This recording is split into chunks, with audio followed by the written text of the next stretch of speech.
UU Nomor 36 Tahun 2009 tentang Pasal 43 yang dimaksud dengan keselamatan pasien adalah proses dalam suatu rumah sakit yang memberikan pelayanan kepada pasien secara aman, termasuk di dalamnya pengkajian mengenai risiko, identifikasi, manajemen risiko terhadap pasien, pelaporan dan analisis insiden, kemampuan untuk belajar dan menindaklanjuti insiden, dan menerapkan solusi untuk mengurangi serta meminimalisir timbulnya risiko.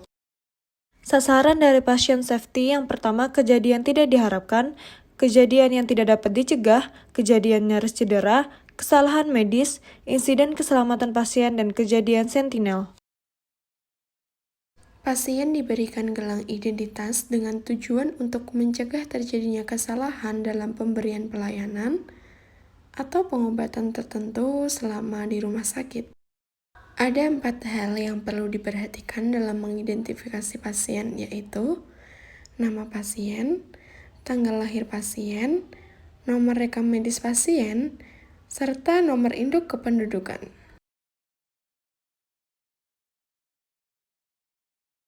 Sasaran yang kedua yaitu peningkatan komunikasi yang efektif. Perawat nantinya melaporkan hasil klinis dan keadaan pasien kepada dokter DPCP menggunakan teknik SBAR. SBAR merupakan metode terstruktur untuk mengkomunikasikan informasi penting yang membutuhkan perhatian segera dan tindakan berkontribusi terhadap eskalasi yang efektif dan meningkatkan keselamatan pasien. Ingat, dari SBAR yaitu situation atau kondisi keadaan pasien, background, latar belakang atau masalah pasien, kemudian ada assessment, hasil pengkajian atau pemeriksaan, dan yang terakhir recommendation atau rekomendasi untuk pasien.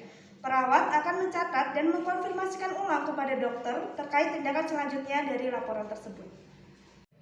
Selamat sore Dr. Fiza, saya Nurse Rias, perawat RSND Ruang Gladiol, izin melaporkan mengenai kondisi Nyonya Eni berusia 58 tahun.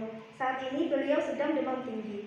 Pasien dirawat hari ketiga dengan diagnosa medis terakhir post-appendektomi. Hasil lab sebelumnya menunjukkan GDS 215 mg per desiliter, leukosit 14.000. Pasien saat ini terpasang infus NaCl 20 tetes per menit, diberikan oksigen 2 liter per menit, Panadol 500 mg, serta Amoxan 500 mg.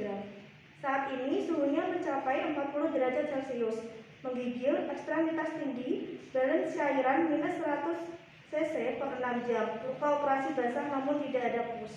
Apakah dokter bisa segera datang atau dokter akan memberikan efek saja?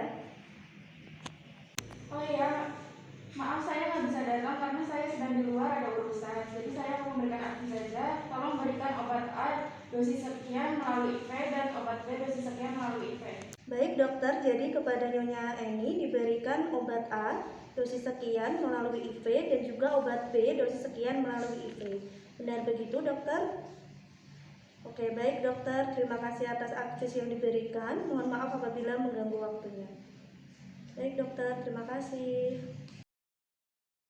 Permisi Nurse, selamat siang. Ya, selamat siang Nurse. Mohon maaf sebelumnya izin bertanya, untuk pasien di ruang melati itu tindak lanjutannya apa ya Nurse? Oke, untuk pasien di ruang melati ya, berikan saja obat chlorpromazine ya Nurse. Baik, obat chlorpromazine ya Nurse? Iya, betul. Baik, terima kasih Nurse. Sama-sama Nurse.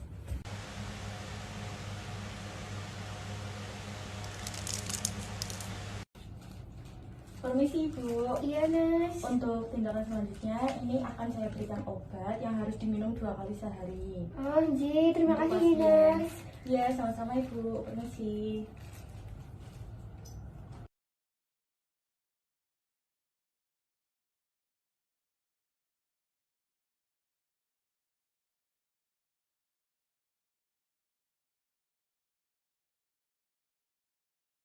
Kepastian tepat lokasi, tepat prosedur, dan tepat pasien operasi. Salah lokasi, salah prosedur, salah pasien operasi adalah kejadian yang mengkhawatirkan dan biasa terjadi di fasilitas pelayanan kesehatan. Kesalahan ini adalah akibat dari komunikasi yang tidak efektif atau tidak adekuat antara anggota tim bedah, kurang tidak melibatkan pasien di dalam penandaan lokasi, dan tidak ada prosedur untuk memverifikasi lokasi operasi.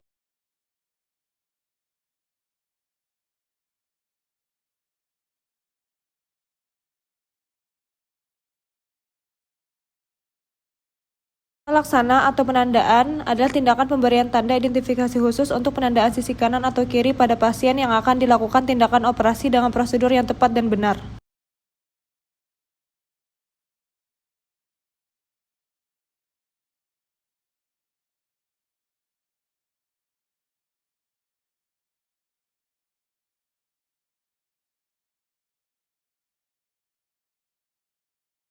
Nama saya Anissa Trisnawalya. Saya di sini akan mempraktekkan cara mencuci tangan dengan benar sebelum menyentuh pasien. Pencegahan dan pengendalian infeksi merupakan tantangan praktisi dalam kebanyakan tatanan pelayanan kesehatan, dan peningkatan biaya untuk mengatasi infeksi yang berhubungan dengan pelayanan kesehatan merupakan keprihatinan besar bagi pasien maupun para profesional pelayanan kesehatan.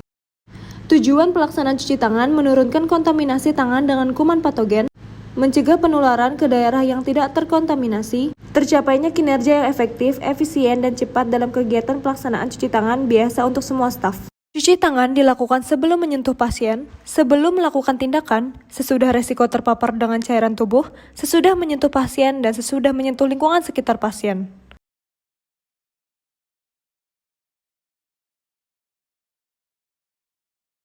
Pemberian gelang kuning dan pegangan tempat tidur terpasang dengan baik. Gelang kuning biasanya diberikan kepada pasien yang memiliki resiko jatuh tinggi atau pasien memerlukan pengawasan ekstra. Misalnya saja pasien pasca operasi, pasien yang mengalami penurunan kesadaran, dan lain sebagainya.